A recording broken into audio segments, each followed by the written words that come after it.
All right, and we are recording. So, and it's 8 o'clock.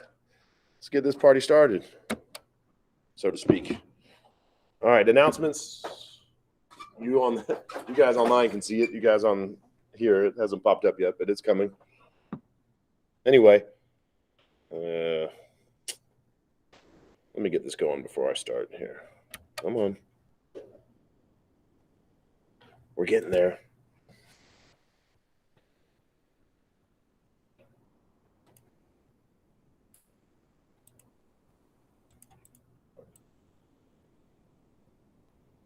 All right, so can someone online confirm that you can hear me and that you can see the slideshow?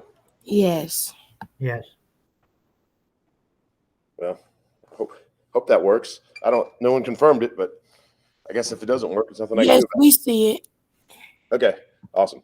So anyway, yes, announcements really quickly. I took the weekend off. I usually don't do that. I usually grade papers and work over the weekend, but I didn't. So please forgive me if I'm a little bit slow to grade and email you. I'm a little bit behind. Hopefully I'll be caught up by today. So just wanted to give you a heads up. So if you've emailed me and I haven't emailed you back yet, that's why. I'm not ignoring you. I've just been busy. Also, lab. I know I've been talking about this a lot. Lab's really important this week. It's the most important one you're going to have as far as grades are concerned this semester because you have to write a lab report on it. So especially Wednesday people, you need to be careful because you can't miss lab. And, if something happens and you have to miss it on Wednesday, then you're screwed, basically. At least Monday people, if something comes up, they can just come to the Wednesday section and make up for it. But it's a little bit more important for you guys on Wednesday because you don't have that option. So make sure you're there.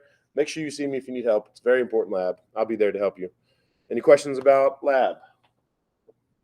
All right. Independent work, remind you really quickly, it's just to have 36 points by now. By the end of the week, you should have 43.2 points. And again, once you hit 100, you're just done for the semester.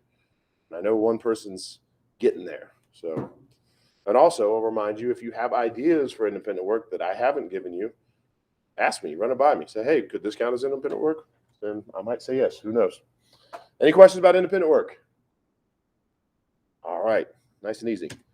Let's get back into it. This is where we left off. I kept saying, as we were talking about cellular respiration, I keep saying glucose, right? We're burning glucose in the presence of oxygen to make ATP. I kept saying glucose, glucose, glucose. But as most of you know, you eat things other than glucose, right? Matter of fact, you probably don't even eat glucose that often.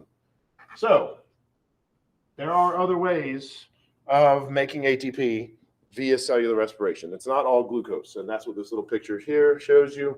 Carbs, obviously, they can be broken down into sugars, as you know from chapter 3. So those can be used directly in glycolysis. Fats can be broken down, and depending on which part of it, can either be into glycolysis or right prior to citric acid cycle. And of course, proteins, and we know they're all crazy, right? The 20 different amino acids, a lot of different varieties. So they can do any of the three, depending on which amino acid it is. So there's nothing here you need to memorize. So when you're studying, don't feel like you need to know. You won't get a question where I ask you, which one, which of the 3 stages does fatty acid go into? You don't need to know that. So any questions? All right. Here we go. We're getting into the last main bullet point. Hopefully we can finish chapter 6 today and then jump into chapter 7. I'm really hoping. So here we go. Again, to remind you what we've been talking about, the big, most important thing is that bullet point that we just finished, cellular respiration, where we talked about breaking down glucose in the presence of oxygen to make ATP. That was the most important part. Now, this part's a little bit less important as far as the exam is concerned. There's not going to be many questions about this, but let's jump into it. We're going to talk about fermentation. Here we go. Cells can work a short period without oxygen. So everything we've talked about prior to this was with oxygen. And you do need to know that for the test. Remember, I said there's going to be at least one test question where I say, where did the electrons come from? Where do the electrons go? The electrons come from glucose. They go to oxygen. So without that oxygen, then you're not making all that ATP in the electron transport chain. And that is what fermentation is. It's basically cellular respiration, just without oxygen. Any questions so far?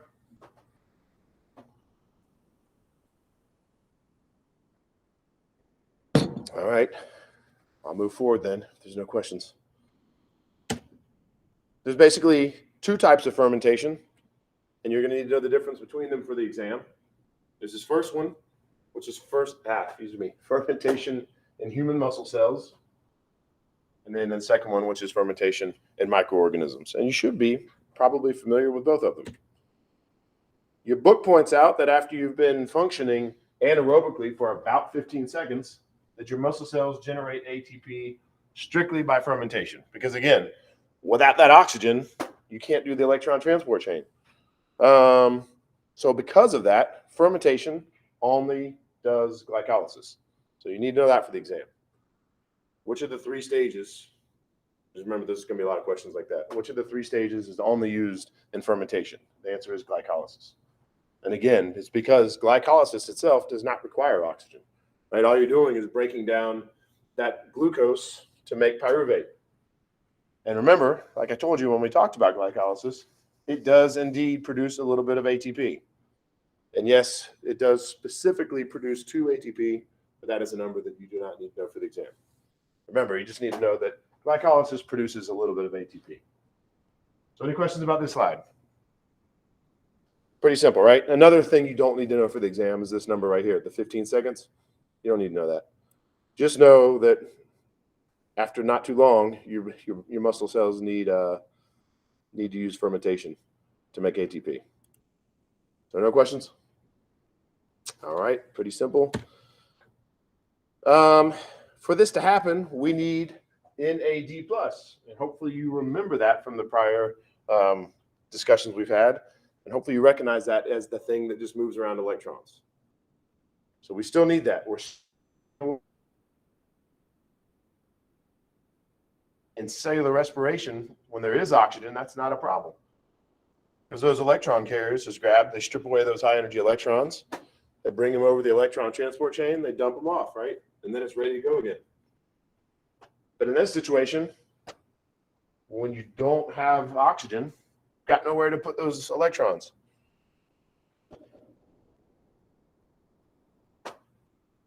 So any guesses? I want to see if anybody can guess this. Where the electrons go? Because again, they have to go somewhere. Otherwise, you won't have any more NAD+. If you can't strip away those high energy electrons, you're not going to make any ATP. So any guesses where the electrons go?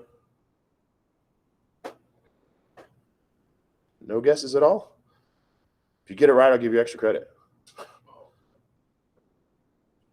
Yep, where the electrons go, since they can't go to the oxygen. It's all right. Anyway, like I said, they cannot go to the oxygen. This is what would normally happen. You strip away those high energy electrons, they get dropped off at the electron transport chain, which eventually they make their way to the oxygen, and that's where we get the water. But again, there's no oxygen, so we can't do that. So what happens instead, and this is what you need to know for the exam, it gets dropped off basically at the pyruvate.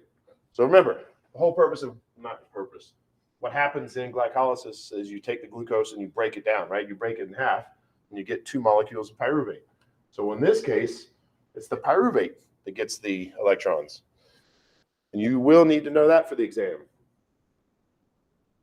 So normally, oxygen is the electron acceptor. And in fermentation, it's the pyruvate.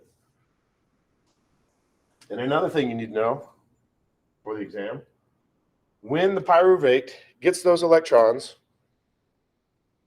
that is when we get something called lactic acid. So there will definitely be a test question about that. Yep. Yeah, the pyruvate accepts those electrons, and then that turns it into lactic acid. That's how we get lactic acid. And another test question that you're going to get from this is, it'll say something like, you know, which one produces lactic acid? Fermentation and I can't speak today. Fermentation in muscle cells or fermentation in microorganisms? And the answer is this one: fermentation in muscle cells.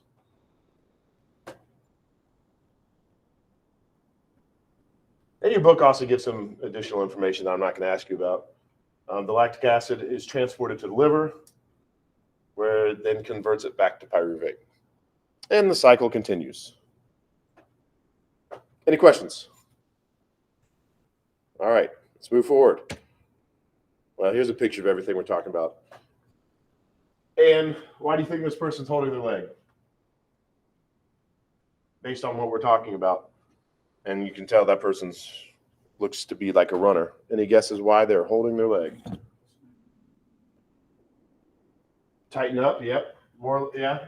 And also this, lactic acid. I'm sure you guys have, maybe I'm not sure of it, but I'm sure some of you have worked out hard enough to where it burns, right? And that's one of the reasons why. Because without the oxygen, you make lactic acid. Man, what a class Was there a lot of question online? All right. So anyway, yeah, there it is. Fermentation in human muscle cells. We still break down glucose. We still produce pyruvate, except in this case, that pyruvate accepts those high energy electrons, and that gives us lactic acid. Any questions? All right. If you download the PowerPoint, you can watch this little video that shows it in action. Every chapter has this called the process of science, and I'm going to skip it every time because we are behind. And I highly recommend reading it, but there will be no questions about it on the exam. If you do read it and have questions, you can let me know. I'll be glad to explain it if you want. Just visit me during office hours. Here we go. There we go, the last bullet point of this chapter. So we're done talking about fermentation in human muscle cells. Now we're talking about fermentation of microorganisms. And in my opinion, this is probably the fermentation that most people are familiar with. When most people hear the word fermentation, this is probably what they're thinking of. Okay, fermentation can sustain many microorganisms. You don't need to know that. This is kind of like the introduction, which makes sense. It can't sustain us, right? We can do it for a little bit. We'll get a lactic acid burn, but eventually, without oxygen, we die, right? Because we're big, complex things. Microorganisms, not so big, not so complex, and they can live off of fermentation. They don't need as much ATP as we do. Lactic acid is also made in yeast. So let me think about this. I want to make sure I'm saying this clearly.